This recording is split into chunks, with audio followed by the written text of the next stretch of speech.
This class is dedicated Le'nishmat CHanukah ben Mattitiyahu, who was a dear Talmid of mine.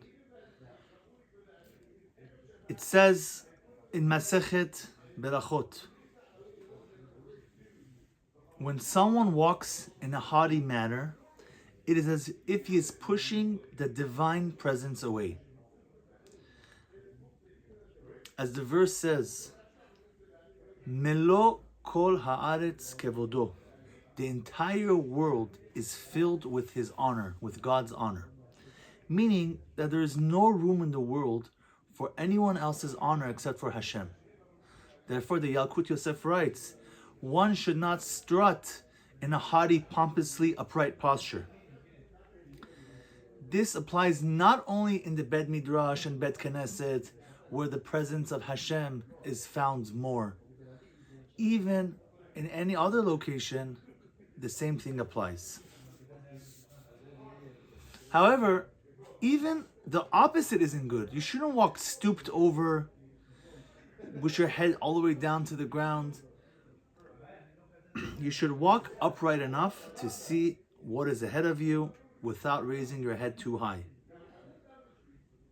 Some authorities ruled that this overly haughty posture is not technically forbidden, but is considered a recommended practice of the pious people.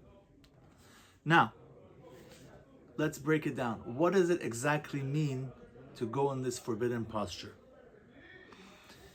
It means that you put your head up, when you're walking, your head is you put your head up so high that you are forced to walk slowly, stumbling because you cannot see the ground. This does not mean that a person cannot walk with proper posture. Alternatively, one should not bend his head too low either. The proper posture is to walk in a way that allows you to see anyone walking towards you without straining your eyes upward, and to be able to see what's ahead of you.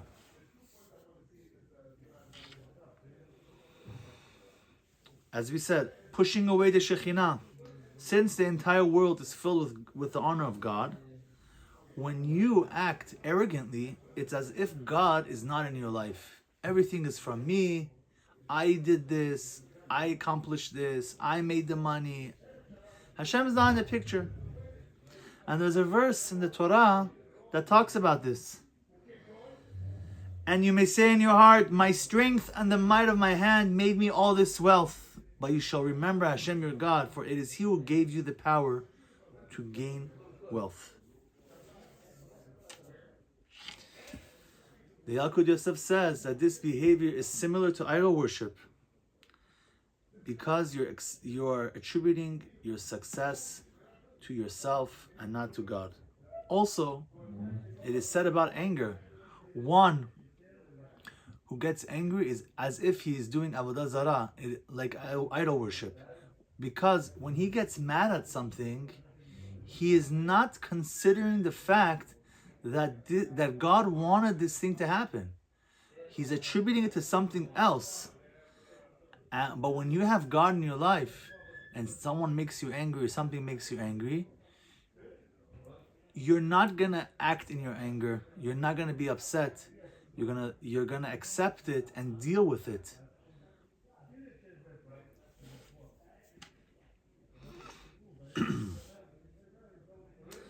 Masechet Berachot continues and says a person should never be arrogant about the good he has, because Hashem can alter it at any moment. Instead, one should act with awe and fear of Hashem.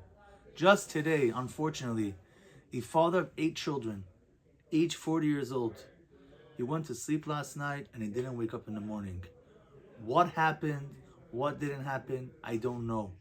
But a person's destiny can change any second.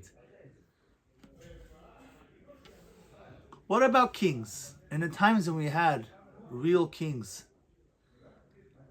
how are they supposed to act? So a king really has to have a certain level of outward pride so that people fear and respect him.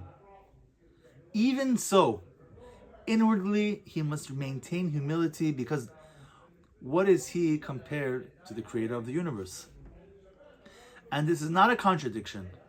The Torah requires a king to inspire awe through a dignified demeanor, but ordinary people may not act this way because a person's inner feelings are influenced by outward actions. As David HaMelech, who wrote in Tehillim, God, my heart has not become proud, nor do I feel superior. And we know that David HaMelech's brother Eliyav was supposed to be the king, but because of some character traits that he was missing, Hashem passed him over, and David HaMelech was chosen as the king amongst those brothers. Now let's talk about haughtiness. Every character trait is like a coin. You have to know when to use it, like a currency. But pride is the coin that God invalidated in this world, and He warns us against it in the Torah. You have to watch yourself lest you forget your Creator. The arrogant one forgets Hashem. As the verse says, and your cattle and sheep will multiply, your silver and gold will increase, and you will be haughty and forget Hashem your God. Today, that could be fancy cars, big mansions, millions of dollars. And what's the problem? Why is a rich man more likely to forget God? Because if he has some problems in his life, he can easily go, I'm going to go rent a Ferrari. I'm going to go jump on the airplane. I'm going to go to the Bahamas. I'm going to go have fun and distract myself. And therefore, he doesn't have the opportunity to do an accounting. Why is this happening to me? He doesn't have time to reflect. Now, some could, but generally speaking, when you have money, it's much easier to just put a smoke screen on everything and go forward in life. Unfortunately, sometimes you run out of things to do, and then reality hits them very hard. Now, a poor person can also create smoke screens. They can do things that kill time, distractions, whether it's the phone or movies or whatever it is. But for the rich man, again, it's much easier to do that. The Mishnah Berurah writes, even when standing in one place, you're standing, you're not walking, or you're sitting, you should not stand in a haughty or overly upright manner. Regarding the Bet Knesset, even a king may not walk in a Bet Knesset in this manner because he's in God's house. Now he has to stop that type of walking or demeanor when he's in the Bet Midrash or in the Bet Knesset. Thank you.